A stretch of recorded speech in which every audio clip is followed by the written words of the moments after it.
Well, Mark, it's welcome to the Highlanders, but you've played a lot of football before now, so let's just recap on that football career. Very much a Wellington boy, born and bred. Yeah. Born in Wellington, raised in Wellington. Never really left there too much, but yeah, enjoying the change at the moment. What about football in the family? Was it a family sport?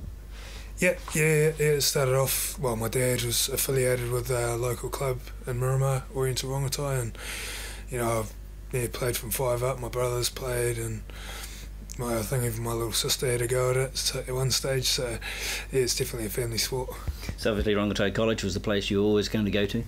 Yeah. My dad's one of 11, and I think his 6 brothers went there. So, and then there's 4 boys in my family, so we've all been there. So it's definitely a family tradition. How many of you made the first 15? Only 2 of us played first 15. The other one was a bit of a basketball player, and the other one, wasn't too into his footy. All right, what year did you first make first 15? What sort of age were you? I was 5th form, so it's at year 11 now, so 14, 15. Yeah. Was that always in the lock booth? No, I actually played 7. I was a 7 through school. I was a skinny white boy, wasn't quite so tall, and until I got about 6th form, 7th form, and then shut up a little bit. So how was the transition to the side row to the middle row?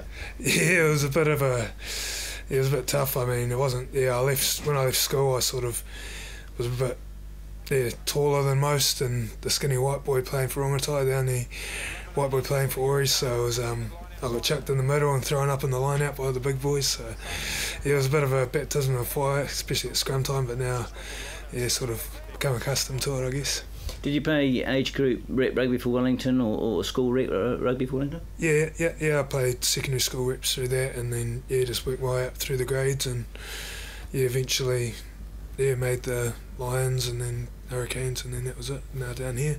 Well, let's talk about your first game for the Lions. Do you remember who that was against and much about the experience? Yeah, first game of the Lions was against Wairarapa Bush. It was a shield defence. We had won the shield the year before the boys had, and we had a shield defence against Wairarapa Bush. I think we put almost 100 on them. So you probably thought this is easy, this first class rugby.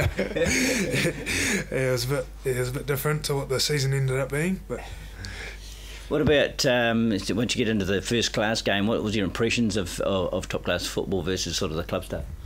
Yeah, it was just the difference in organisation was probably the big thing, and you have to learn your roles a lot more, and if you don't do your role, it sort of stands out because everyone's doing their own job, and if you're not there, then you're sort of out of place. That was probably the big learning for me, and a lot more work that goes in behind the scenes rather than showing up on a Saturday and you run everyone around and have a bit of fun.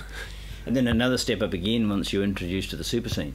Yeah, that was a massive change. Just the amount of homework you got to do and sort of organisational stuff that goes into it, and just learning stuff changes every week rather than you'd keep a pattern for most of the season, but every week stuff changes, and it's more mental. You just got to learn to do stuff, and all the physical stuff's sort of similar. Just mentally you got to learn a lot more.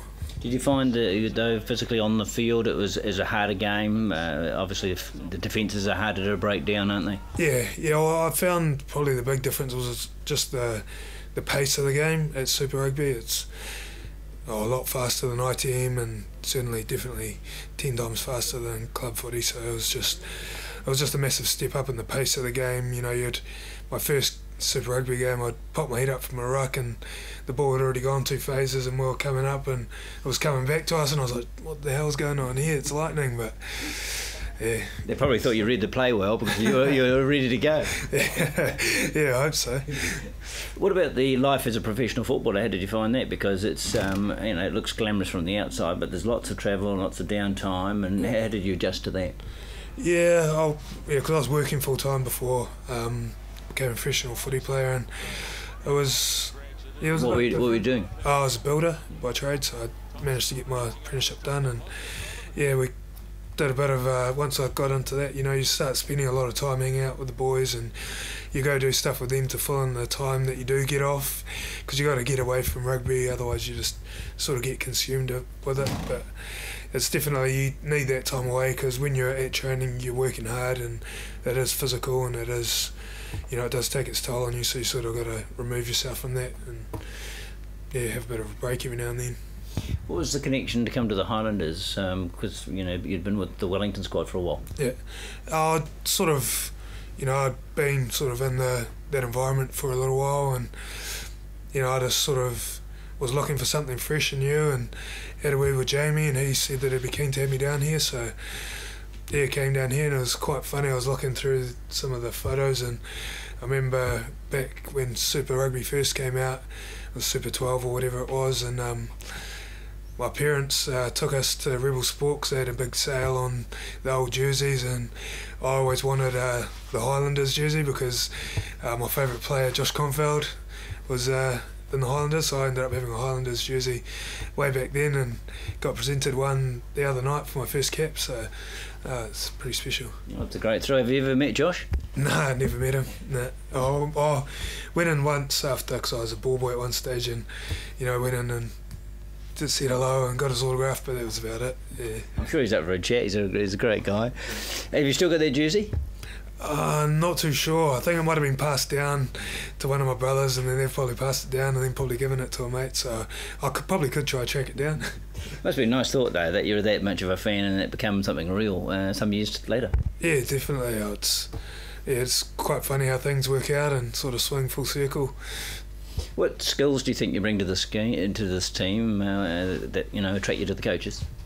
Hopefully a bit of experience and just sort of a bit of a tradesman-like sort of mindset and work ethic. That's sort of what I feel I'd like to bring to the team, and you know, I'm here to do my bit, and if that means sitting on the bench, if that means starting, if that means out of the team, you know, I just want to do the best to get the team across the line on the Friday or Saturday night. Because there's a pretty new look to the front five at the Highlanders this year, a lot of new changes there, so you must be inspired by the fact that if you play well enough you could force a regular spot. Yeah, well, coaches have always said that they'll pick on form, and as long as you're performing and doing what they're asking of you, then you know you're always in for a chance to get that spot. Everyone wants to start, but the reality is, you know, there's only so many spots that can be taken, so you might miss out one week, but you just got to do the best for the team.